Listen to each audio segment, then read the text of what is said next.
Daily reading 3765, 3766, at 3767. This will be for February 27, Thursday. At huling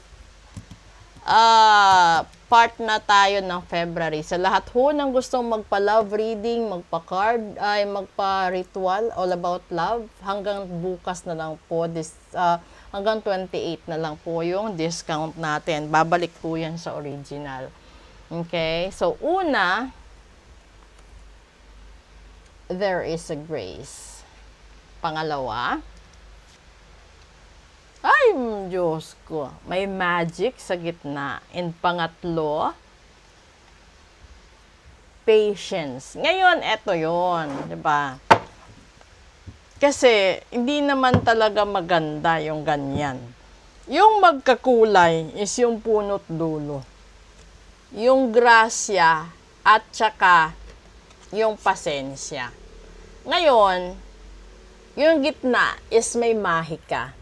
Ito yon, pinakamagandang punto. Lahat ng tao may kanya-kanyang blessings na hindi pa kayo ipinanganak. Nakalista na yon sa libro ng panahon at alam na ng Diyos yon na mangyayari yon. Pero, may pero, dadaan lahat sa pagsubok. Kapag nalagpasan mo yan, tsaka mo makukuha ito. So, ibig sabihin, sa kalagitnaan ng buhay mo, posibleng may mga taong manggugulo, makikialam, mang-aagaw, nanakawan ka, scam ka, lahat na, di ba? Ando doon yon. Kasi kapag ikaw yung tao, di ba sinasabi, kung mahirap ka, pag-uusapan ka, kukutsain ka.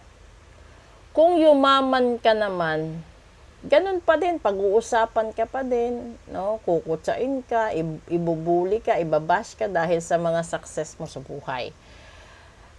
Pero may mga tao na hindi sila mag-iingay. Simple lang, igagawa ka lang nila ng magic, no? Pwede silang mag-utos, pwede silang magbayad na, sige, itong taong ito, sirain mo ang buhay, bigyan mo ng sakit, bigyan mo ng kamalasan, bigyan mo ng pagka-bankrupt, may palipad hangin, may pasaboy, no? Lahat-lahat. Ikaw naman na tinamaan, para kang binalian ng pakpak, para kang pinutulan ng kamay at paa, na kahit anong gawin mo, hindi ka makakausad. Dahil yan sa mga negative na mga tao na binarang ka, kinulam ka, ginayuma ka, or isinumpa ka. Yung mahirap lang doon is yung sumpa. Kasi yung sumpa, pwede mong manahin galing sa lolo-lola mo, magulang mo. Ganun po yun. Pero merong sumpa, halimbawa, may taong humingi sa'yo ng tulong. Dahil gusto niya din na maipagamot kung sino man sa pamilya niya. Tapos ikaw, meron kang pera, pero may pinaglalaanan. Hindi ka nagbigay, hindi ka tumulong, dahil nga may pinaglalaanan ka. Hindi mo alam, pagtalikod ng taong yon, ang bawat pitik ng puso niya na may paghihinagpis at dalang puot. Kapag yun ay ginamit niya at humiling siya sa isang mambabarang or mangkukulam na makulam ka, wala ka nang magagawa doon. Kundi ipagamot mo, ipatanggal mo. Diba? Kasi hindi mo naman po pwedeng sabihin sa tao na nagkulam sa'yo na patawarin mo ako. Dahil yung taong nagkulam, naggayuma, nagsumpa, nagbarang sa'yo, never nilang babawiin yan. Dahil nakasaad na kung sino man yung taong nagpabarang, oras na itigil mo or bawiin mo, ikaw ang matatamaan. So, wag mong asahan na kapag humingi ka ng tawad sa Diyos at sa taong nagbarang sa'yo, ay matatanggal yun. Dahil hindi.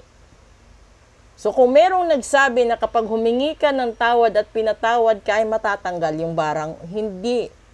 Dahil kung ang barang ay sinabi niya, halimbawa, gusto kanyang mabuwang, never niyang babawiin yun kasi siya yung mabubuwang. Kung binigyan ka ng sakit, high tide, low tide, alam nyo yung lumulobo yung tiyan? Minsan lumulobo yung ari ng lalaki. High tide, low tide yun.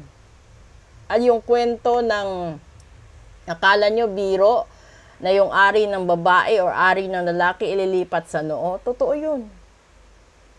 Never nilang babawiin yun kasi sila yung mapapahamak. So kahit patawarin ka man nila sa harap mo, sa harap nila, sa harap ng ibang tao, pero yung ginawa nila sa yung barang kulam, sumpa at gayuma, never. At eto pa, dagdag. Lagi niyo tatandaan, nasa Diyos ang awa, nasa tao ang gawa. Solusyonan mo lahat ng problema ang pagdadaanan mo.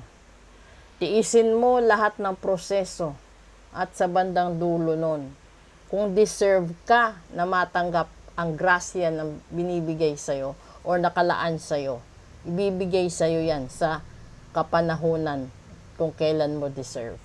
So kung ibig sabihin, hindi mo tinapos ang ritual, hindi mo tinanggal ang kulam, hindi mo tinanggal ang gayuma, paulit-ulit ka lang sa sirkulasyon na yan, pero hindi ka uusad. Diba? Ganun siya pa, yung kinalabasan mo dito, para kang kumunoy. Nasa kumunoy ka. Ganun po ang tama ng barang kulam, sumpa at gayuma. Yung karma, parang nasa kumunoy ka din. So, tignan natin sa special episode, ano yung mga pag-uugali na meron at kakibat dito na posible na nakaka-resonate sa sitwasyon ninyo at abangan nyo kung ano yung lalabas. Okay? So, thank you ulit at see you sa Friday live po natin. Tignan nyo na lang po yung event schedule. Thank you!